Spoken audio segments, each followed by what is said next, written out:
নানা অজুহাতে ও কৌশলে দীর্ঘ ১৭ বছর পর কাঙ্ক্ষিত জাতীয় নির্বাচনকে বানচাল করার ষড়যন্ত্র করা হচ্ছে বলে মন্তব্য করেছেন বিএনপি চেয়ারপারসনের উপদেষ্টা জয়নুল আবেদিন ফারুক।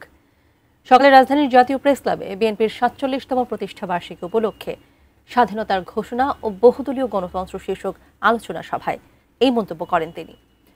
বলেন, জনগণকে সঙ্গে নিয়ে গণ অভ্যুত্থানে বিজয় ঘটিয়ে ডক্টর ইউনূসকে অন্তর্বর্তী সরকারে বসানো হয়েছিল একটি অবাধ ও সুষ্ঠু নির্বাচনের জন্য। নির্বাচন বানচালের ষড়যন্ত্র প্রতিহত করবে বিএনপি।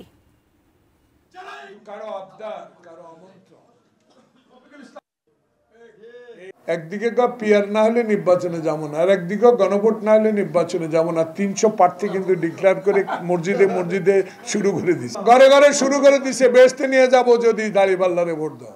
আওয়ামী লীগের আবারও দিল্লির প্ররোচনায় বাংলাদেশের কিছু লোক যদি আবার আওয়ামী লীগের সাথে আঘাত করে এই প্রফেসর ইউনূস সরকারের একটি নির্বাচনকে বানচাল করার চেষ্টা করেন, জনগণ প্রতিহত করবে।